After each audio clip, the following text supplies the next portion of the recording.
आदाब, नमस्कार, स्वागत है आपका। मैं हूं आपके साथ शफान अंसारी। रात के 8 बजे वक्त हुआ है बेबाक मुंसिफ का, जिसमें हम दिन भर के एक ऐसे ज्वलंत मुद्दे पर बात करते हैं जिस पर बात होना बेहद जरूरी होता है। और आज का दिन आम आदमी पार्टी के लिए बेहद खास रहा, क्योंकि आज अरविंद केजरीवाल के हक में सुप्रीम कोर्ट ने फैसला सुनाते हुए अंतरिम जमानत दे दी है। इसके बाद लगातार सियासी माहौल में बयानबाजी भी देखी गई, तो आम आदमी पार्टी के कार्यकर्ताओं को जश्न मनाते हुए भी देखा गया। इस पर लेटेस्ट अपडेट आपको दे दें कि 7 बजे जब तिहाड़ जेल से बाहर अरविंद केजरीवाल बाहर आए तो उन्होंने सीधे तौर पर कह दिया कि मैं तन मन धन से लड़ रहा हूं, संघर्ष कर रहा हूं।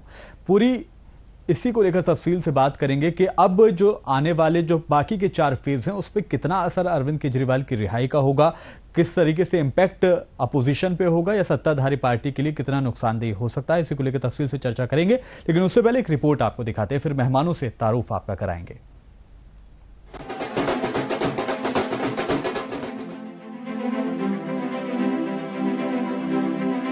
कि लोकतंत्र के लिए निर्णय बहुत जरूरी था और अब वो निकलेंगे और अपनी बात जनता से कहेंगे। आज आम आदमी पार्टी के लिए बेहद खास दिन रहा। तमाम बाइक रैलियों, प्रदर्शनों, नारेबाजियों, प्रेस कॉन्फ्रेंस के बाद सुप्रीम कोर्ट ने आपको राहत भरा फैसला सुना दिया। सुप्रीम कोर्ट ने आम आदमी पार्टी के संयोजक अरविंद केजरीवाल को 1 जून तक के लिए अंतरिम जमानत दे दी है, जिसके बाद देश भर में आम आदमी पार्टी के कार्यकर्ताओं में खुशी की लहर है। मैं इस जजमेंट को वेलकम करता हूं, क्योंकि सुप्रीम कोर्ट ने इस चीज का ध्यान रखा है कि जो कोई पॉलिटिकल बड़े लीडर हैं उनको इलेक्शन में कैंपेन करने की इजाजत दी है, क्योंकि ये इस तरीके का नेचर का केस नहीं है, कि इस तरीके की पर्सनैलिटी नहीं है कि वो देश छोड़ के ऐसे भाग जाएंगे। मैंने खुद बरखा दत्त के प्रोग्राम में कहा था, जब उन्होंने पूछा था कि क्या इनका पकड़ना सही है या गलत है इस टाइम, तो मैंने कहा था ये गलत है। जहां इतने टाइम ईडी रुकी है तो 2 महीने और रुकना चाहिए था, और इलेक्शन के बाद उनको पकड़ना चाहिए। मेरिट पे डिसाइड नहीं किया है कि केस में ताकत नहीं है, केस में ताकत होगी, पर इसीलिए फाइनल और जज वो नहीं दी है, इंटरिम दी है कि भाई इलेक्शन लड़ने के लिए, इलेक्शन में कैंपेन करने के लिए। अरविंद केजरीवाल के जेल से बाहर आने का सीधा असर अब लोकसभा चुनावों पर देखेगा। जाहिर तौर पर अरविंद केजरीवाल पिछले 1.25 महीने से जेल में थे, जिसके बाद अरविंद केजरीवाल अपने चुनावी कैंपेन में जरूर अपने जेल में गुजरे वक्त का जिक्र करेंगे और पब्लिक सिंपैथी हासिल करने की कोशिश भी की जाएगी। वहीं अरविंद केजरीवाल के बाहर आने के बाद दिल्ली में आम आदमी पार्टी ने प्रेस कॉन्फ्रेंस करते हुए अरविंद केजरीवाल की जमानत को संविधान और सत्य की जीत करार दिया।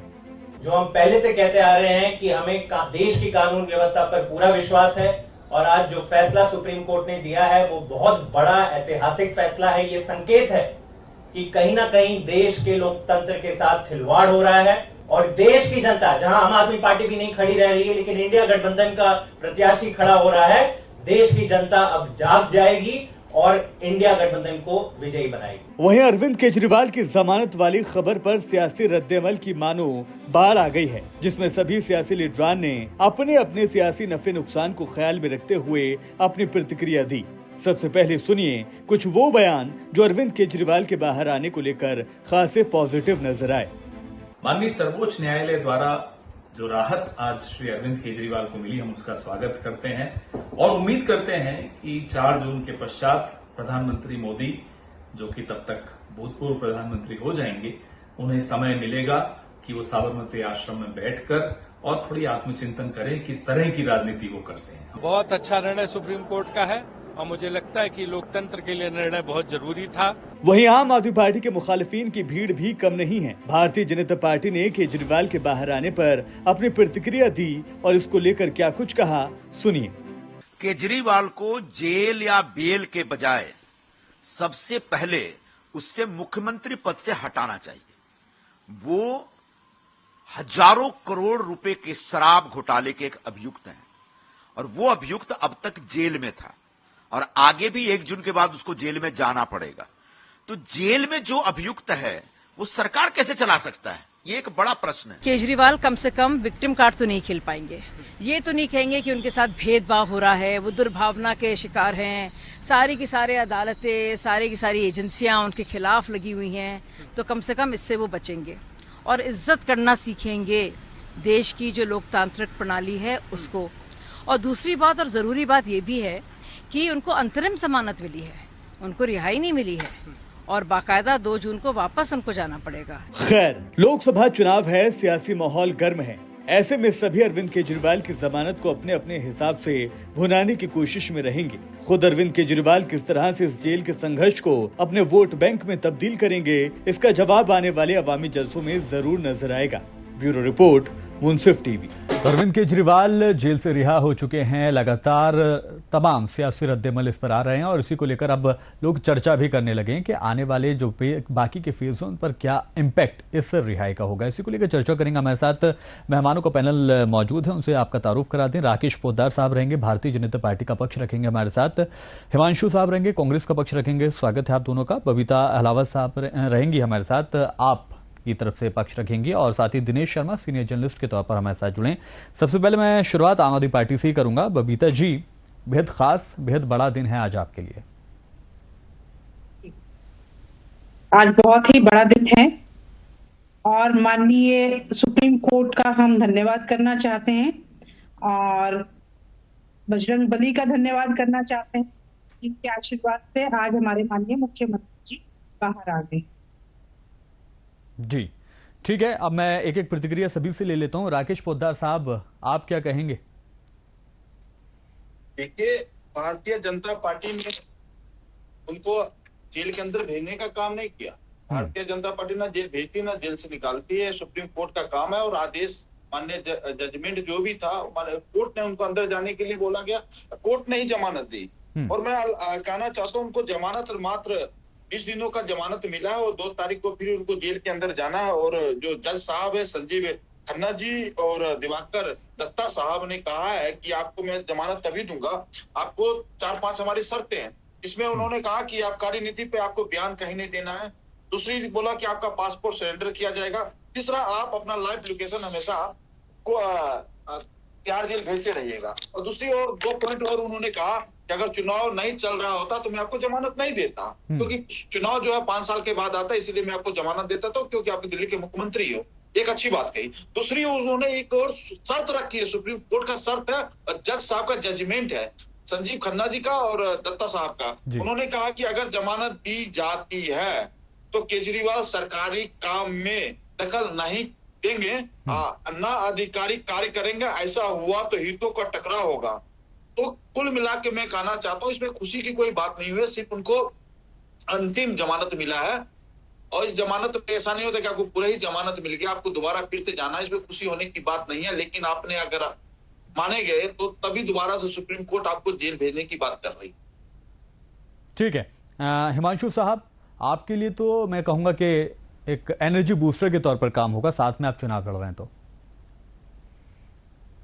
देखिए, ऐसा है कि कोर्ट के फैसले का हम स्वागत और उम्मीद करते हैं 4 जून के बाद जब माननीय प्रधानमंत्री नरेंद्र मोदी जी आएंगे तो साबरमती आश्रम में जाकर के करेंगे और यह सोचने इस तरह की राजनीति को करते हैं जिसमें वह विपक्ष मुक्त भारत का सत्ता जी। दूसरी बात, ये कह रहे थे हमारे ये शर्तें कोर्ट की लेजिटिमेसी है, इसको जानकारी कि इनको चुनाव प्रचार करने के लिए कोई रोक नहीं है। चुनाव के समय में आखिरकारी क्यों हुई, इस पर भी प्रश्न चिन्ह लगाया। तीसरी बात कि नोटिस और कार्रवाई गिरफ्तारी में इतना देर क्यों, इस पर भी सरकार और ईडी की नीयत पर सुप्रीम कोर्ट ने प्रश्न चिन्ह। चौथा, ये भी कहा गया है कि यदि आपने नोटिस किया था और केजरीवाल जी पर कार्रवाई करनी तो गिरफ्तारी से पहले आपने पुलिस आदेश क्यों नहीं दिया, क्यों नहीं। तो ये इससे साबित होता है कि निश्चित रूप से भारतीय जनता पार्टी राजनीतिक प्रतिद्वंदता के कारण राजनीतिक प्रतिरोध में अरविंद केजरीवाल जी के खिलाफ कार्रवाई किया है और उन्हें जेल भेजने का काम। इसका एक और प्रूफ है कि भारतीय जनता पार्टी सत्ता में आती है तो आते ही पीएमएलए एक्ट में उन्होंने संशोधन करके इस तरह का कानून बना दिया लोकसभा से पास करके, जिसमें ये हो गया नियम कि कानूनी तौर पर कोई भी कोर्ट तब तक बेल नहीं दे सकती है को जब तक ईडी की सहमति नहीं। ये संजय सिंह के बारे में, संजय सिंह जी के समय में आप देख लेंगे, उसके संदर्भ में ये देखा जा सकता है। तो यदि अरविंद केजरीवाल जी को अंतरिम जमानत यदि मिलता है तो कहीं ना कहीं ये लोकतंत्र की जीत है। और हमारे स्वतंत्रता सेनानियों ने अंग्रेजों के खिलाफ लड़के जो देश को आजादी दिलाया, आज जो सत्ता में बैठे हुए लोग हैं जो अंग्रेजों के अनुयायी हुए, जिन्होंने 60 रुपए का पेंशन पाकर अंग्रेजों के लिए जासूसी किया और स्वतंत्रता सेनानियों का पता बताने का काम किया, आज ये 4 स्तंभ जो स्वतंत्रता सेनानियों ने यहाँ भारत को दे करके गए, जो 4 स्तंभ में एक न्यायपालिका भी है, आज न्यायपालिका के इस आदेश का हम स्वागत करते हैं। निश्चित रूप से माननीय सर्वोच्च न्यायालय का यह फैसला इस देश में लोकतंत्र को जिंदा रखने के लिए एक ऐतिहासिक फैसला है और माननीय केजरीवाल जी के आने से निश्चित तौर पर से इंडिया गठबंधन को मजबूती मिलेगा और हम अपनी बातों को अच्छी तरीके से जनता के बीच में रख पाएंगे और जनता को यह समझाने में हम सफल होंगे कि किस तरह से ये सरकार, ये जो निकम्मी बैठी हुई सरकार है सत्ता में, वह किस तरह से इस देश में लोकतंत्र को खत्म करना चाहती है, इस देश के संविधान को नष्ट करना चाहती है। और 400 पार का नारा भी इसलिए दिया गया है, जो भारतीय जनता पार्टी के एक नेता ने कहा था हेले साहब कि हम 400 पार इसलिए चाहते हैं कि संविधान में संशोधन कर सके और संविधान में संशोधन करके इस देश के जो मूलभूत जो यहाँ के नागरिक हैं उनको उनके अधिकारों का हनन कर सके। ये संविधान को खत्म करना चाहते हैं, ये आरक्षण को खत्म करना चाहते हैं। इस देश में महिला सुरक्षा के नाम पर आप देख लीजिए, एक और रिजल्ट आया है कि किस तरह से चार्जशीट दाखिल किया गया है ब्रजभूषण सिंह के खिलाफ। और यही भारतीय जनता पार्टी के लोग जो परिवारवाद और भ्रष्टाचार पर बोलते हैं, महिला सुरक्षा पर बोलते हैं, ब्रजभूषण सिंह के बेटे को आज भाजपा का टिकट देते हैं।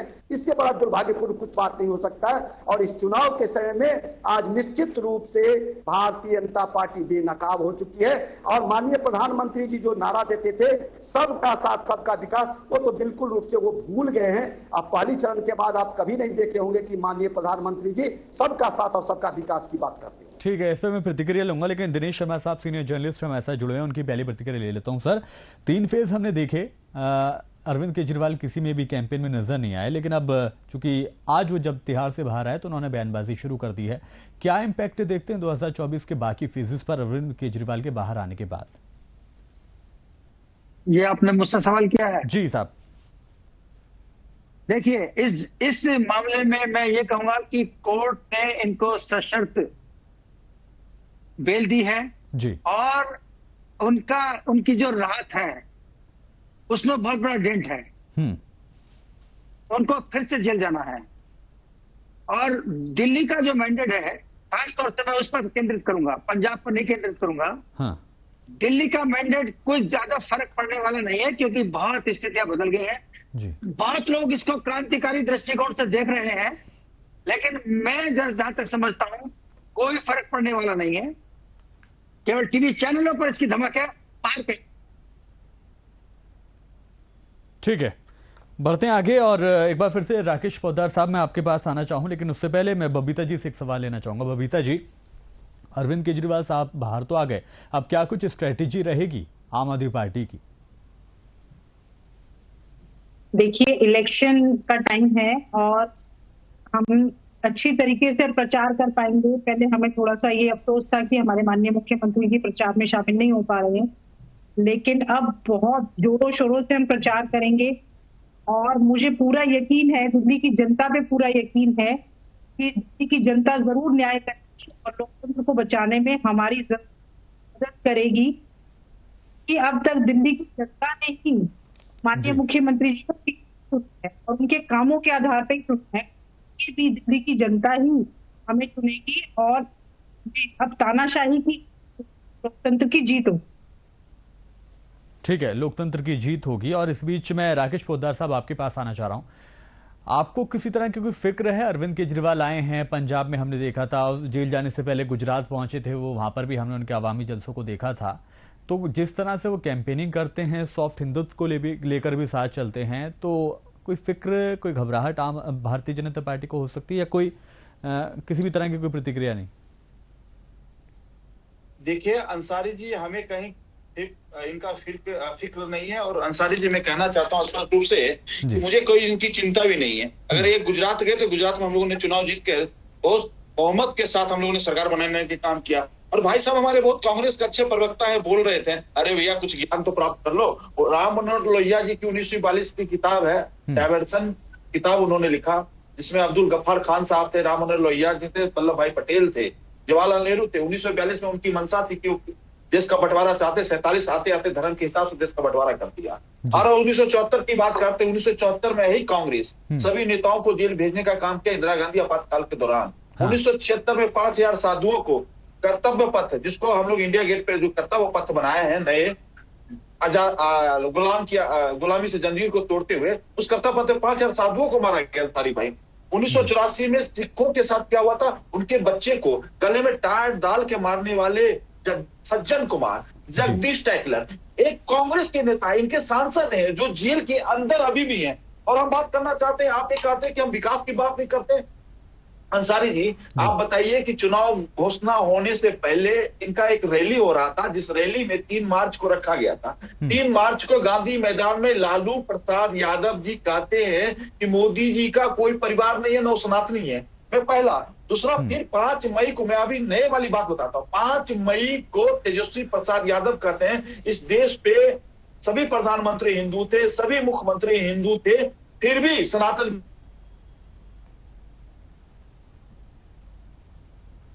तो राकेश पोद्दार साहब के कनेक्शन में थोड़ी सी दिक्कत हमें लग रही है। आगे बढ़ रहा हूं मैं, हिमांशु साहब आपके पास आ रहा हूं। हिमांशु साहब आ गए, राकेश पोद्दार साहब जुड़ गए हमारे साथ, जी कंटिन्यू कीजिए। जी राकेश, मैं कह रहा हूँ 3 मार्च की मैंने बात बताई, उसके बाद मैंने 5 मई की बात बताई, और 7 मई को लालू प्रसाद यादव जी जिस दिन चुनाव होता है उस दिन भी हिंदू और मुसलमान की बात करते हैं। कर्नाटक की सरकार कहती है कि पायलट प्रोजेक्ट लाने का काम हम करेंगे इस देश के अंदर। उसमें क्या कहा गया? तो पायलट प्रोजेक्ट में अंसारी साहब स्पष्ट रूप से कहा गया था कि SC ST और OBC का आरक्षण का दायरा कम करते हुए अल्पसंख्यक, अगर अल्पसंख्यक कहे होते तो मैं उनका समर्थन करता, भारतीय जनता पार्टी पूरी समर्थन करती, लेकिन उसमें उन्हें तुष्टिकरण की राजनीति करते हुए कहा कि मुस्लिम वर्ग को देना चाहते हैं।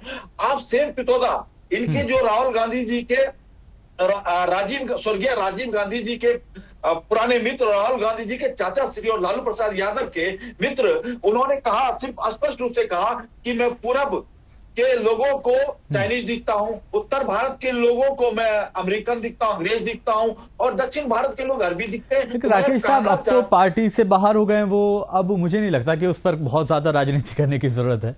नहीं, राजनीति करना चाहिए अंसारी साहब। आपने कहा पार्टी से बाहर नहीं हुआ, पद से बाहर हुआ। पार्टी की सदस्यता उनके पास है। कांग्रेस के नेता को आऊंगा मैं, हिमांशु जी आऊंगा आपके पास।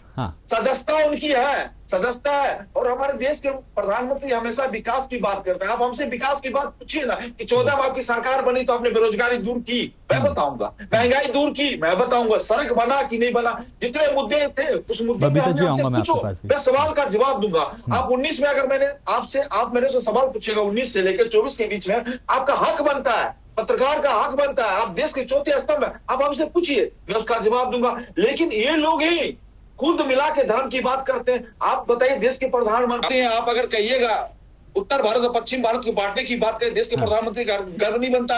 एंकर है आप पत्रकार है, आपका हक बनता है हमसे पूछने का, सभी से पूछने का हक बनता है, लेकिन उस सवाल का जवाब नहीं देंगे। मैं स्पष्ट रूप से कहना चाहता हूं, आप विकास की बात कीजिए, इससे पूछिए कि आपका रोड मैप क्या है।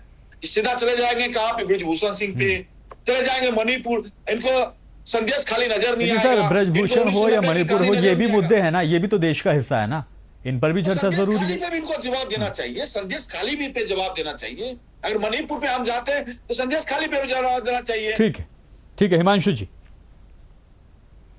देखिए, हमारे मित्र लगता है कि इंटरनेशनल पॉलिटिक्स में एमफिल किए हुए हैं हार्वर्ड यूनिवर्सिटी से, राहुल गांधी जी की तरह। ये हमको पढ़ने और लिखने की सलाह देते हैं, भैया आपसे जरूर पढ़े लिखे हैं, ठीक है, और ये हार्वर्ड यूनिवर्सिटी में आप नहीं पढ़े हुए हैं, आप मोदी जी की तरह फर्जी डिग्रीधारी हैं। अरे 1942 में इंडियन मुस्लिम लीग के साथ किसने समझौता किया था? समझौता किया था भारतीय जनता पार्टी ने, हिंदू महासभा ने, जो आपके पूर्वज हैं। और इंडियन मुस्लिम लीग के साथ समझौता करके बंगाल में सरकार बनाते हैं श्यामा प्रसाद मुखर्जी, और वित्त मंत्री बनते हैं। ये है इनका इतिहास। और द्विराष्ट्र की परिकल्पना सबसे पहले किसने किया था? द्विराष्ट्र की परिकल्पना सबसे पहले हिंदू महासभा ने किया था। यह है इनका इतिहास।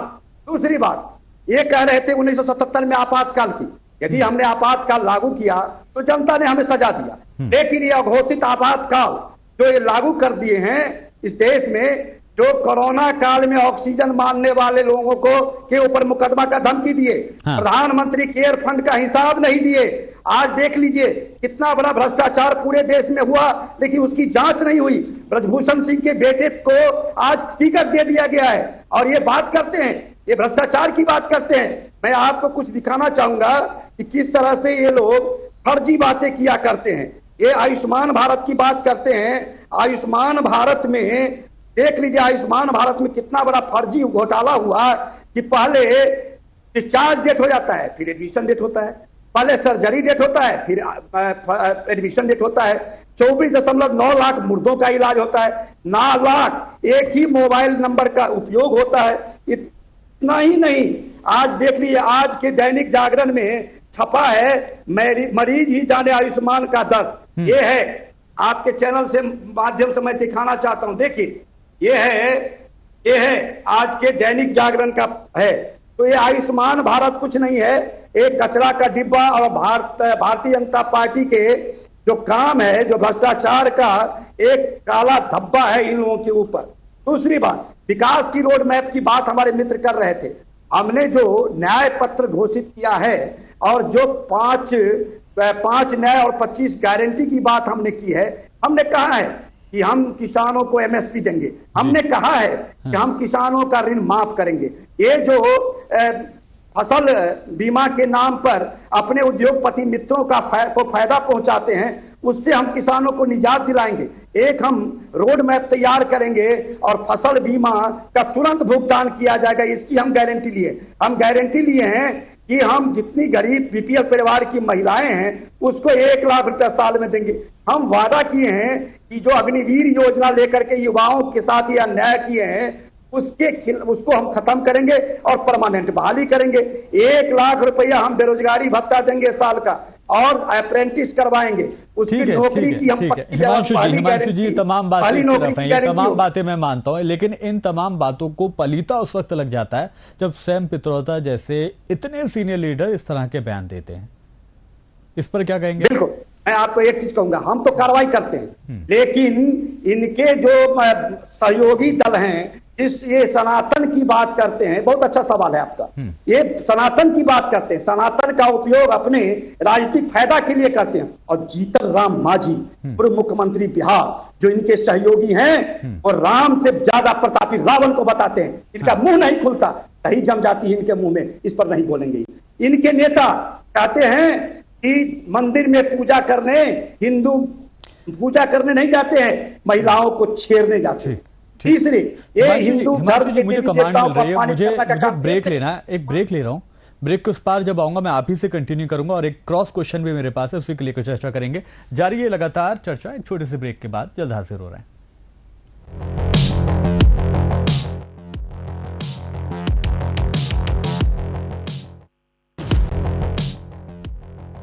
झीलों की नगरी से लेकर गुलाबी शहर और रेगिस्तान तक,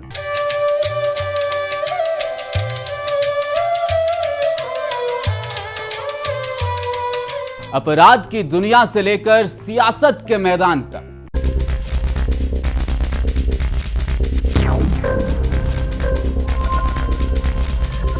विभिन्न परंपराओं से लेकर दूर दूर के स्मारकों तक,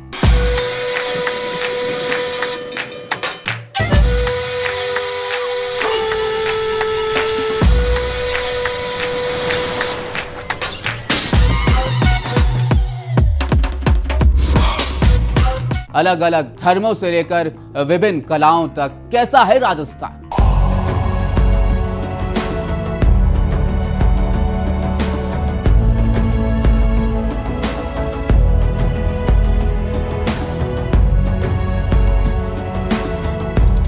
देखिए मेरे साथ मुंसिफ टीवी पर, मारो आपनो राजस्थान गणी खम्मा।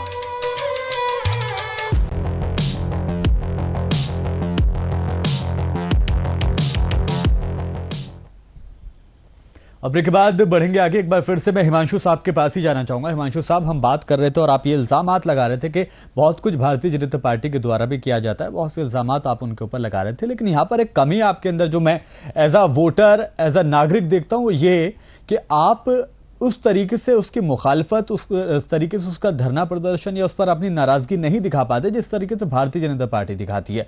आपके सैम पित्रोदा ने जिस तरह से वो बयान दिया, उस पर मैं अंदर नहीं जाना चाहूंगा, लेकिन उसके बाद भारतीय जनता पार्टी ने जिस तरीके से विरोध प्रदर्शन किए, दिल्ली में कैसी तस्वीरें दिखाई दी, ऐसा कांग्रेस क्यों नहीं कर पाती? क्यों हाशिए पे रह जाते हैं आप लोग? देखिए, भारतीय जनता पार्टी को इस मामले में महारत हासिल है, मैं मानता हूं। देखिए, हम लोग भी करते हैं, ऐसा नहीं कि हम विरोध नहीं करते, लेकिन जो स्पेस हमको मीडिया में मिलना चाहिए वो स्पेस नहीं मिलता है। क्यों नहीं? जब जीतन राम मांझी कहते हैं कि राम से बड़ा प्रतापी रावण है, तो क्यों नहीं उस पर डिबेट होता है? जब इनके भारतीय जनता पार्टी के नेता कहते हैं कि माता जानकी टेस्ट ट्यूब बेबी है, तो क्यों नहीं उस पर डिबेट होता है? जब भारतीय जनता पार्टी के नेता राज्यसभा में कहते हैं कि विस्की में विष्णु बसे, रंग में बसे प्रभु राम, ये इस पर डिबेट क्यों नहीं होता? इससे बड़ा अपमान क्या होगा? बजरंगबली को दलित कहा जाता है भारतीय जनता पार्टी के द्वारा, इससे बड़ा क्या अपमान होगा? इनके नेता जो उत्तराखंड के राज्य मंत्री हैं, वो क्या कहे थे? वो कहे थे कि यदि बालिका दिवस के अवसर पर कि यदि तुमको धन चाहिए तो लक्ष्मी को पठाओ, यदि तुमको विद्या चाहिए तो सरस्वती को पठाओ। आप बता सकते, इससे घृणित कोई बयान हो सकता है क्या? इस तरह की ओछी मानसिकता तो भारतीय जनता पार्टी के लोगों का ही हो सकता है। आज देख लीजिए किस तरह से कर्नाटक में रेपिस्ट को टिकट दिया गया है, कितने रेप के मामले उन पर दर्ज है, इसके बारे में क्यों नहीं चर्चा होती है? ये तो मीडिया का भी यहाँ पर ये चर्चा होनी चाहिए। अब जब कोई सनातन धर्म के बारे में कुछ बोलता है, अब चंद्रशेखर जी क्या बोले थे? यही ना बोले थे कि शूद्र न पूजो वेद प्रवीणा। ये सवाल यदि खड़ा किया तो इस पर भारी चर्चा हुई, लेकिन माता जानकी को टेस्ट ट्यूब बेबी कहा गया, राम से प्रतापी रावण को कहा गया, इस तरह के ओछे बयान दिए गए, बजरंगबली को दलित कहा गया, समय में क्यों नहीं चर्चा हुई? इस पर डिबेट क्यों नहीं रखा? ये बड़ा क्वेश्चन है। ये भारतीय जनता पार्टी के लोग अहंकारी हैं।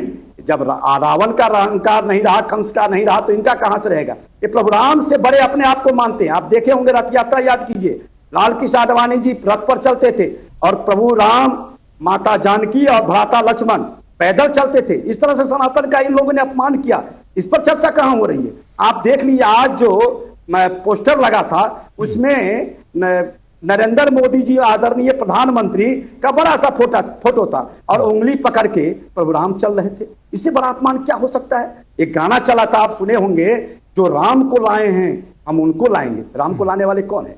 भारतीय जनता पार्टी के लोग राम को लाए हैं। इनको पता नहीं है ये प्रभु राम कैसे आए थे। ये धर्म का, इसका मतलब अपमान कर रहे हैं। धर्म ग्रंथ को पढ़े, रामायण को पढ़े, रामचरितमानस को पढ़े कि राम कैसे आए थे, प्रभु राम किस तरह से आए थे और क्यों आए थे। इस धरती पर जब अत्याचार बढ़ा है और पाप बढ़ा है तो प्रभु राम अवतरित हुए हैं। ये भारतीय जनता पार्टी के लोग राम को लाने वाले हैं।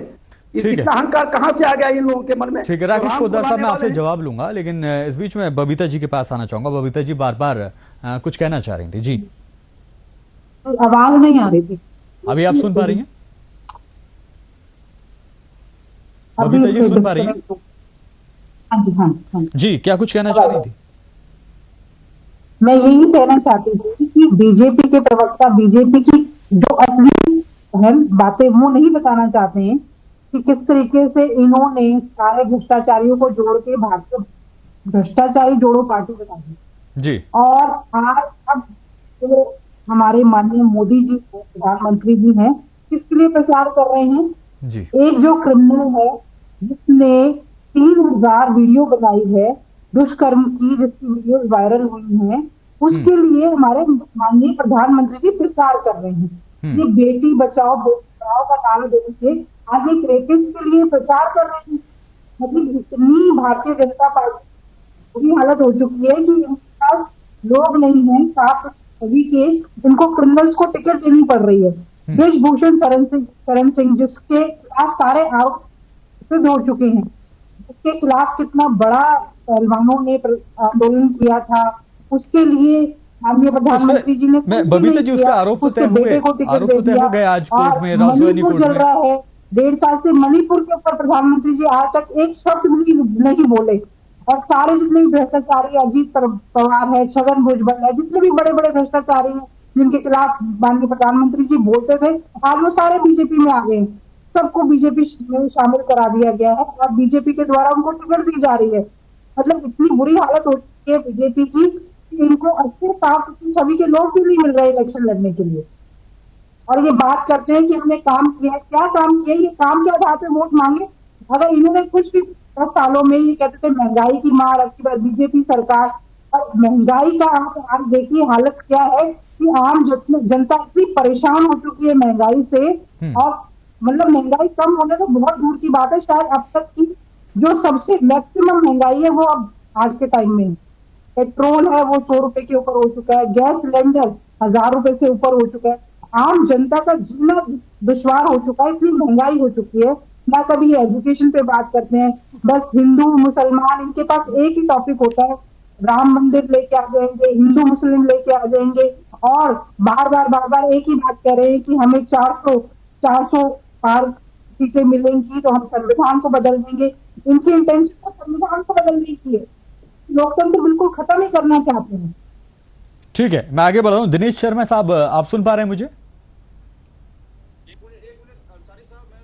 दिनेश साहब को लगता है हमारी आवाज नहीं जा रही है। मैं आ रहा हूं आपके पास। राकेश जी, अभी जब हिमांशु साहब को हम सुन रहे थे तो हिमांशु साहब तो सीधे तौर पर कह रहे हैं सिर्फ सैम पित्रोदा जैसे सिर्फ कांग्रेस में भी नहीं है, भारतीय जनता पार्टी में भी ऐसे कई चेहरे हैं जो सेल्फ गोल करते हैं और इस तरह की बयानबाजी से वो भी बाज नहीं आते। कैसे डिफेंड करेंगे खुद को? देखिए, मैं सारे सवालों का जवाब दूंगा, बड़ी आराम से दूंगा। पहला नंबर तो मैं अपने संकल्प पत्र की बात कर लेता हूं, जो मेरे वादे हैं। उस वादे को मैं बताना चाहता हूं कि 70 वर्ष के बुजुर्ग, चाहे वो अमीर है, चाहे गरीब हो, चाहे मध्यवर्गीय हैं, हम उनके स्वास्थ्य की चिंता देश के प्रधानमंत्री अपनी गारंटी के साथ करेंगे। दूसरा, हमारा वंदे भारत ट्रेन है, ट्रेन के अंदर स्लीपर, चेयर कार और मेट्रो लाने का काम हम करेंगे वंदे भारत ट्रेन के अनुसार। और तीसरा, पूरा भारत, उत्तर भारत, दक्षिण भारत को बुलेट ट्रेन देने का हम लोग काम करेंगे, हमारा जो एजेंडा 24 का। और चौथा, हमें सभी राज्यों की सरकार 3 करोड़ घर बनाने की मांग की है तो दोबारा से हम 3 करोड़ घर बनाने का काम करेंगे प्रधानमंत्री आवास योजना के तहत। फिर दूसरी बात, 84 करोड़ लोगों को हम लोगों ने राशन दिया, जिस राशन से उन लोगों ने 24 करोड़ गरीबी रेखा से बाहर है, उनको राशन देने का काम हम लोग दोबारा से करेंगे। छठा, हमारा राष्ट्रीय साक्षरता नीति लागू करना, डेयरी और साक्षरता को एक साथ जोड़ने का काम करेंगे, जिससे किसानों को, जो दूध उत्पादन करने वाले लोगों को लाभ होगा। मुद्रा योजना जो हम 10 लाख रुपए देते थे, अंसारी साहब, मुद्रा योजना हम लोग 10 लाख रुपए देते थे, उसको देने का काम करेंगे और उसको 20 लाख रुपए करने का काम किया। हम लोग सौर ऊर्जा के तहत बिजली फ्री देने का काम करेंगे। तमिल भाषा जो हमारा देश का गौरव था, उसको फिर हम दोबारा से लागू करने की बात करेंगे।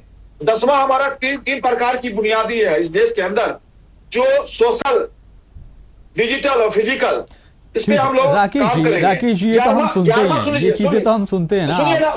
नहीं, जो सवाल आपसे, 11वां सवाल का जवाब भी दूंगा मैं, सारे सवाल का जवाब दूंगा जल्दी संक्षेप में। और मेरा 11वां है प्राण प्रतिष्ठा मंदिर हम फिर भी बनाएंगे, हमारा एजेंडा है। जीवन की गुणवत्ता को बढ़ाएंगे, निवेश से नौकरी देने की बात करेंगे। चलिए, हमें सारी बातें होगी। आपने, हमारी बहन जी ने पूछा बेरोजगारी की बात। 2008 में कांग्रेस की सरकार थी, उसमें बेरोजगारी दर 5.41, उसमें जनसंख्या उसमें 100 करोड़ थी।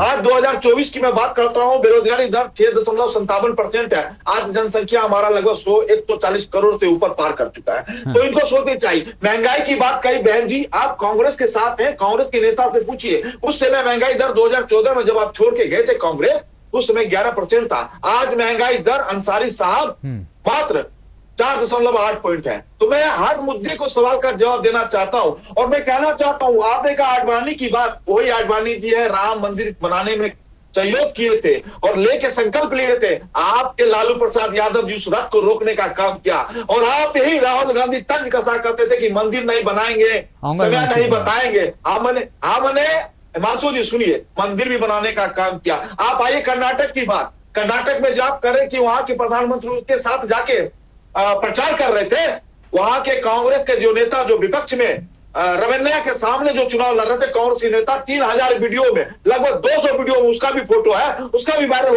होगा।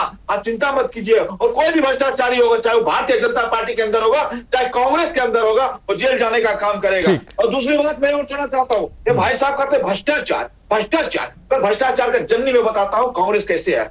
इन्होंने भ्रष्टाचार किया, कोयला घोटाला किया, जायसवाल जी ने किया। कॉमनवेल्थ घोटाला किए। अरे आम आदमी पार्टी के प्रवक्ता सुन लीजिए, जिसके साथ गवैया में 12 में आप ही आंदोलन किए थे और आपके अरविंद केजरीवाल जी ने निकाला था रिपोर्ट, उसको सुन लीजिए।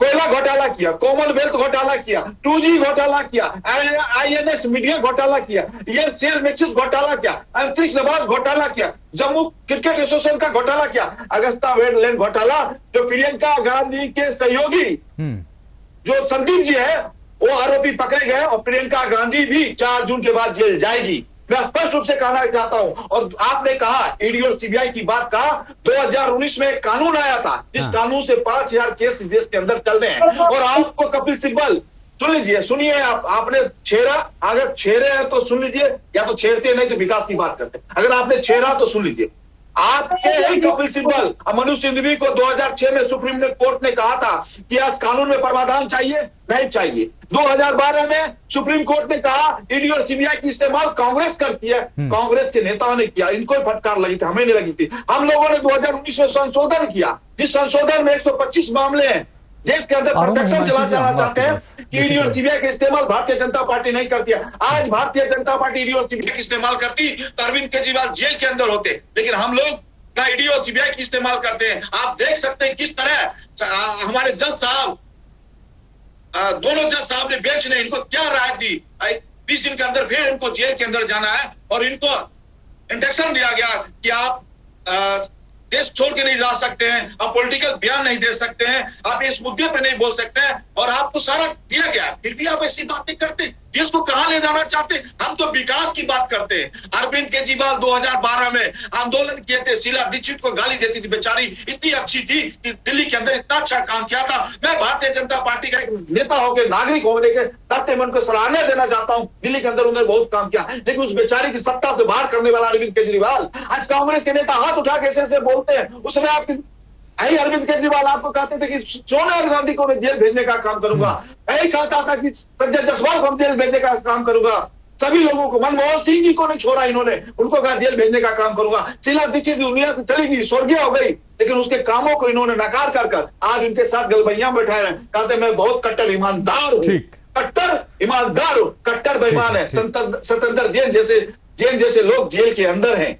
इनके मनीष सिसोदिया जेल के अंदर है, संजय सिंह पैरोल पे चल रहे, जमानत पर चल रहे हैं, अरविंद केजरीवाल तक पैरोल पे आए। ठीक है राकेश पोद्दार साहब रोकना मैं चाहूंगा। मैं हिमांशु जी और बबीता जी, आप दोनों को अभी मौका दूंगा, एक छोटे से ब्रेक के लिए रुक रहा हूं, ब्रेक के बाद भी चर्चा जारी रहेगी और साथ ही दिनेश शर्मा साहब से भी बात करने की कोशिश करेंगे। रुक रहे हैं ब्रेक के लिए।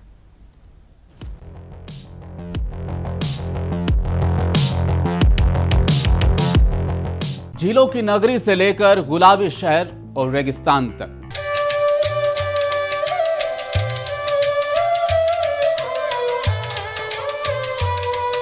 अपराध की दुनिया से लेकर सियासत के मैदान तक,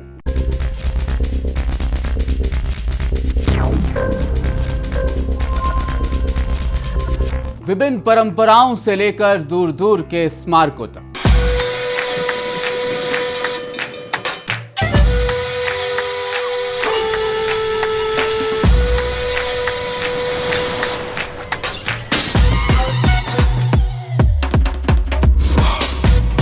अलग अलग धर्मों से लेकर विभिन्न कलाओं तक, कैसा है राजस्थान?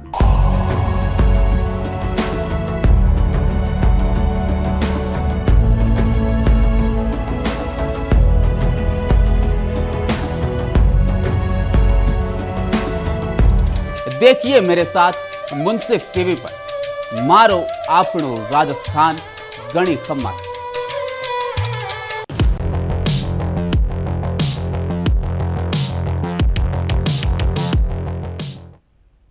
ब्रेक के बाद एक बार फिर से आप सभी का स्वागत है। बेबाक मुंसिफ में लगातार चर्चा जारी है। हमारे साथ भारतीय जनता पार्टी, कांग्रेस और आम आदमी पार्टी के साथ साथ सीनियर जर्नलिस्ट भी मौजूद हैं और इसी को लेकर चर्चा हो रही है। अरविंद केजरीवाल जेल से बाहर आए हैं, कितना इम्पैक्ट इन चुनावों पर होगा और साथ ही साथ कुछ ऐसे सियासी मुद्दों पर भी बात हो रही है जिसके सीधा असर 2024 के इंतखाबात से यानी इलेक्शन से है। अब बारी में हिमांशु साहब को देना चाह रहा हूं। हिमांशु साहब लगातार बोलने की कोशिश कर रहे थे। जी हिमांशु साहब। देखिए, पीएमएलए एक्ट आने के बाद 2019 और 2019-20 और 20-21 में कुल 1278 केस दर्ज हुए और 95% केस है और विपक्षी नेताओं पर। लेकिन सिर्फ 23 केस में दोषी ठहराया जाना यह बात साबित करता है कि राजनीतिक प्रतिद्वंदता के कारण ये सारे केस दर्ज हुए। और पीएमएल एक्ट के बारे में मैं पहले ही बता चुका हूं किस तरह से उसको संशोधित करके और किस तरह से ज्यादा प्रभावी बनाया गया एक दुरुपयोग करने के लिए। दूसरी बात, संकल्प पत्र की बात हमारे मित्र कर रहे थे, बड़ी बड़ी बातें कर रहे थे। संकल्प पत्र में कहीं भी आज बेरोजगारी और महंगाई की चर्चा नहीं है। जो कहते थे कि बहुत हुई महंगाई की मार, अब की बार मोदी सरकार, तो महंगाई की बात का मौन नहीं बोल रहे हैं। बेरोजगारी की बात करने वाले आज सब 45 वर्षों में सबसे ज्यादा बेरोजगारी इस देश में है, इस बात को ये भूल रहे हैं। आज अग्निवीर जैसी योजना लेकर के आए, आज डिग्रीधारी इंजीनियरिंग और मेडिकल के डिग्रीधारी लोग चपरासी का फॉर्म भर रहे हैं। ये तो इस देश का हाल है। तीसरी बात, आप ये महंगाई की बात कर रहे थे कि महंगाई नहीं है, इनको दिखाई नहीं देता। पेट्रोल और डीजल आज शतक लगा दिया है। रसोई गैस की जो स्थिति है वो सबके सामने है। रसोई गैस कैसे 1100-1200 रुपया हो गया था, अब घट करके 900 रुपया हुआ, जो 400-450 में हम दे रहे थे। तो इस तरह से खाने पीने की चीजों पर भी जीएसटी लगी है।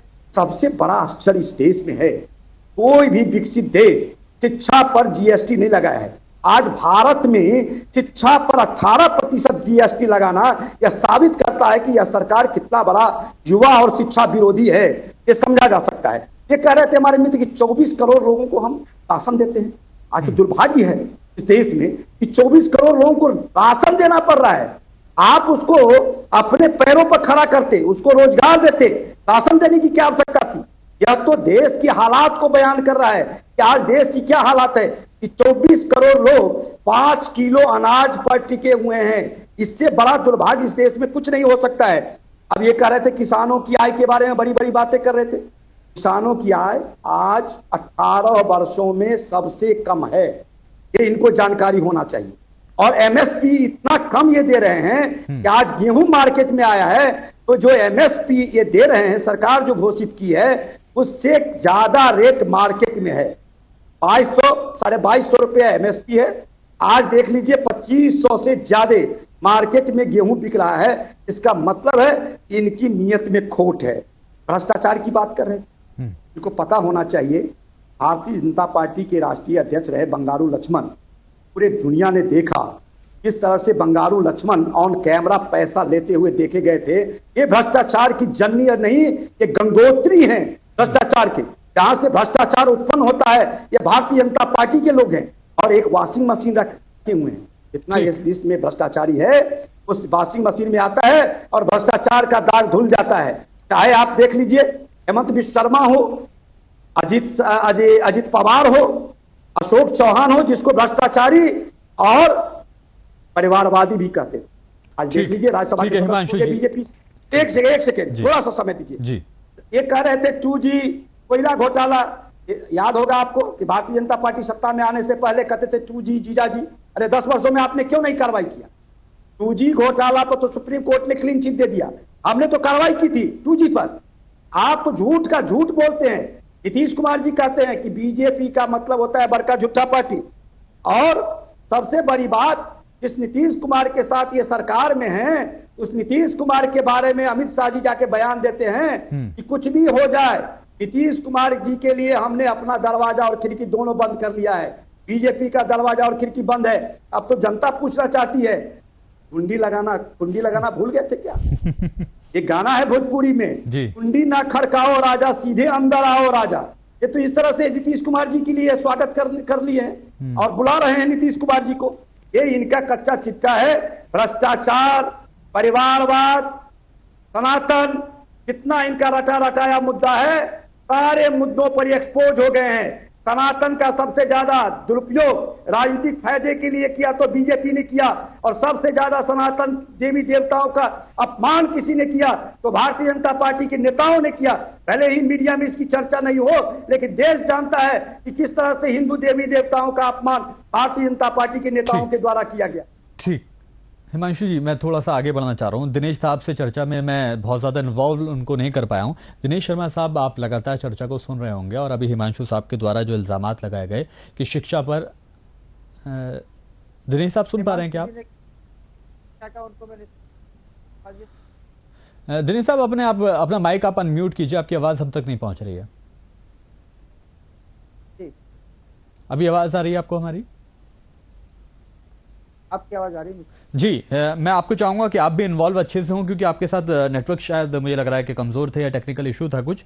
आपकी प्रतिक्रिया जानना चाहूंगा। कांग्रेस ने इल्जाम लगाया है कि पढ़ाई के ऊपर 18% जीएसटी लगा देना, ये तो कहीं ना कहीं बहुत बड़ा एक कहा जा सकता है कि गुनाह है। साथ ही साथ 2G घोटालों को लेकर, रॉबर्ट वाड्रा को लेकर लगातार बीजेपी घेरती रहती थी, लेकिन 10 साल से सरकार में क्यों कार्रवाई नहीं होती रॉबर्ट वाड्रा के ऊपर? क्यों कोई मुकदमे दर्ज नहीं होते? वो जेल क्यों नहीं जाते? क्या लगता है कि क्या सरकार की ढिलाई है? एक सॉफ्ट कॉर्नर है बीजेपी के दिल में वाड्रा के लिए? आप मेरी बात सुन पा रहे हैं? जी हाँ, हम सुन पा रहे हैं। देखिए, मैंने केवल के बात सुनी थी जिस हर बार,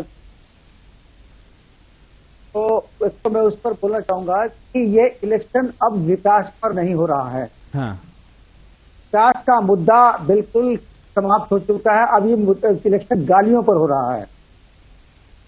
ये मुद्दा ये ऐसे एजेंडों पर ये मुद्दा हो रहा है कि देश की जनता इससे शायद अपने को क्या कहे क्या न कहे। आज राहुल गांधी ने जिस तरह से बोला, ये मोदी प्रधानमंत्री नहीं बन पाएगा।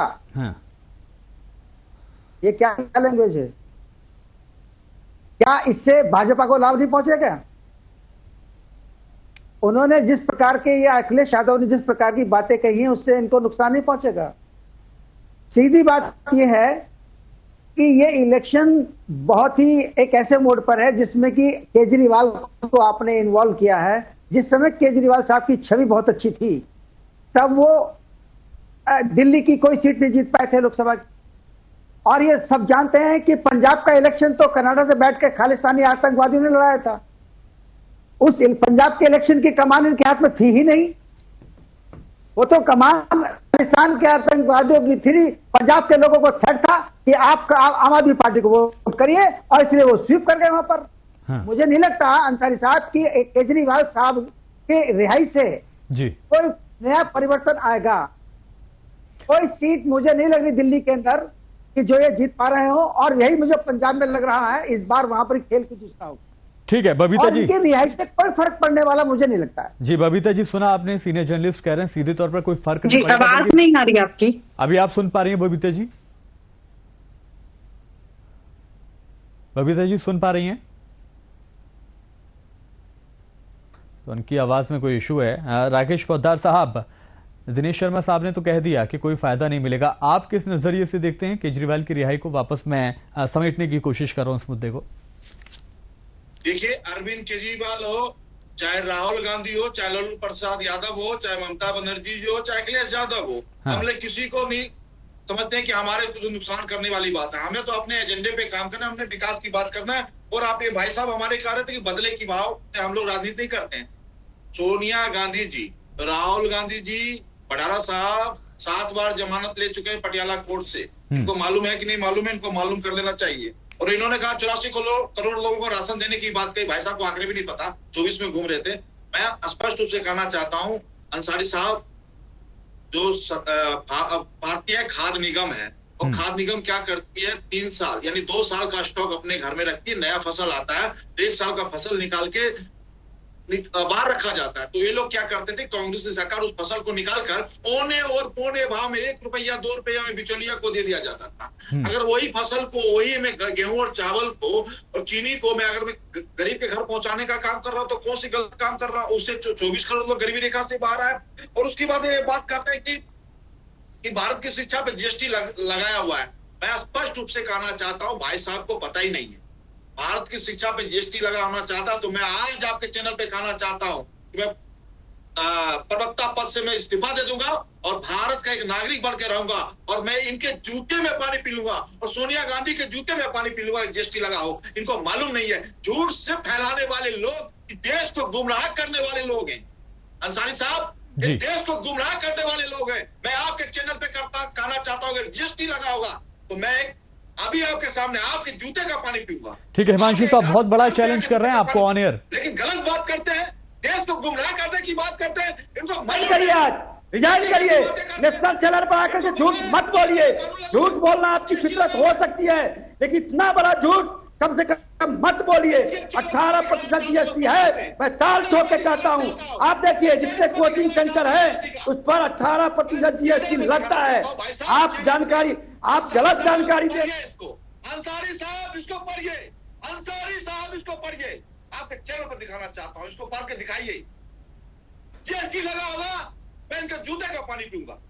क्या देश को गुमराह करने वाली बात करते हैं? कैसे कैसे लोग प्रवक्ता बन जाते हैं? 18% जीएसटी है, उच्च शिक्षा पर 18% जीएसटी लगा हुआ है। हम दावे के साथ कहते हैं, हम भी चुनौती देते हैं आपको। 18% उच्च शिक्षा पर जीएसटी है तो है। आप अंडर मैट्रिक की बात करते हैं, इंटर की बात करते हैं, 12th की बात करते हैं। मत भ्रम फैलाइए, मत भ्रम फैलाइए बंधु, मत भ्रम फैलाइए। देश की जनता जागरूक है। आप एक बार हमारे न्याय पत्र पर सवाल उठाया, 3 दिन में 40 लाख न्याय पत्र डाउनलोड हो गया। ये आपका पोल खुल गया। आपके प्रधानमंत्री जी समय नहीं दे पाए हमारे माननीय अध्यक्ष को। आप इतने भाग रहे हैं, झूठ बोल के भाग रहे हैं, जनता को गुमराह करने का प्रयास कर रहे हैं। अरे उच्च शिक्षा पर आप देखिए खोल के, हायर एजुकेशन पर 18% जीएसटी। ये देश की सरकार जो धृतराष्ट्र है, जो अंधा है, जिसके समय में, जिसके राज में द्रौपदी का चीरहरण हो रहा है, हमारी बहु बेटियों का तो नंगा करके घुमाया जा रहा है। ठीक है राकेश जी, हिमांशु जी, बिल्कुल संक्षेप में, बिल्कुल आराम से, एक एक करके मैं मौका दे रहा हूं आपको। 30 सेकंड में दे देता हूं। राकेश साहब एक बार आप भी बात रखें। राकेश जी मैं स्पष्ट रूप से दिखाना चाहता हूँ। आप देखिए, अंसारी साहब पढ़े लिखे लोग हैं, आप निकाल लीजिएगा जीएसटी का कानून और शिक्षा में कितना लगा है, कितना लगा है। ऐसे ऐसे लोग देश को गुमराह करते, दुख लगता है। अगर सवाल पूछा जाता है, मैं जवाब देने के लिए तैयार रहता हूँ। हर सवाल का जवाब, कभी धर्म की बात करेगा, कभी हिंदू की बात करेगा, किसी एक मुद्दे पे लोग खड़े नहीं रहते, बदल देते हैं। ईडी की बात करेगा, कपिल सिब्बल से पूछो। ठीक है, हिमांशु जी से भी जवाब ले। तो हिमांशु जी, आपने देखा राकेश पोद्दार साहब ने तो सीधा निकाल के दिखा दिया।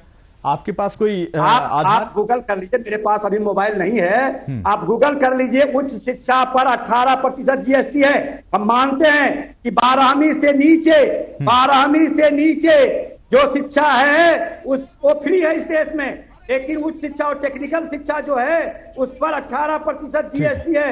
जितने कोचिंग चलाने वाले टीचर हैं उनसे 18% जीएसटी लिया जाता है। ये देश का सच्चाई है, इस पर ये नहीं झूठ बोल सकते हैं। और कह रहे थे कि हिंदू मुस्लिम की बात और एक डिबेट में नहीं रहती है, तो रटी रटाई बात करते हैं। इसका तो जवाब हमको देना पड़ेगा।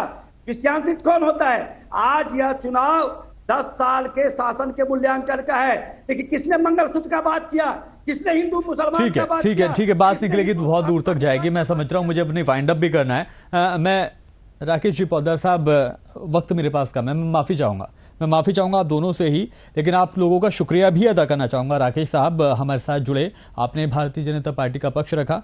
साथ ही हिमांशु साहब, माफी चाहूंगा, वक्त मेरे पास कम हो गया, लेकिन आपने अपनी बात को रखा। और साथ ही यहाँ पर जो पेंच फंस रहा था उसको क्लियर करने की जरूरत है कि जो आरोप हिमांशु साहब ने लगाया, उन्होंने कहा कि जो हायर एजुकेशन है उस पर 18% जीएसटी लगाया जाता है। हालांकि एक चर्चा का विषय हो सकता है, वक्त मेरे पास कम है, इसलिए मैं अभी फिलहाल अपनी चर्चा को विराम दूंगा। बहुत शुक्रिया बबीता जी, हमारे साथ आप जुड़ी, आम आदमी पार्टी का पक्ष आपने रखा। हालांकि नेटवर्क की वजह से आपसे बहुत ज्यादा बात नहीं हो पाई। और दिनेश साहब जो कि सीनियर जर्नलिस्ट है, वो भी हमारे साथ जुड़े हुए थे और चर्चा कर रहे थे, और साथ ही तौर पर ये बता रहे थे कि आने वाले वक्त में केजरीवाल की रिहाई का बहुत ज्यादा असर दिखाई नहीं देगा। बल्कि उन्होंने तो यहां तक का दावा कर दिया है कि पंजाब में जो नतीजे 2019 में नजर आए थे वो बदलेंगे और आम आदमी पार्टी को पंजाब तक में नुकसान हो सकता है। हालांकि देखना यह होगा कि आने वाले वक्त में कितना फायदा यहां पर केजरीवाल को मिलेगा। जाहिर तौर पर अरविंद केजरीवाल जब आवाम के बीच में जाएंगे तो एक सिंपैथी गेन करने की कोशिश होगी कि जिस तरह से वो जेल में वक्त गुजार कर आए हैं। एक सिटिंग सीएम अगर जेल में रहकर आया है और उसके बाद कैंपेनिंग पे जा रहा है तो उसका क्या असर दिखेगा, वो आने वाले वक्त में हमें पता चलेगा। फिलहाल बेबाक मुंसिफ में मेरे साथ इतना ही।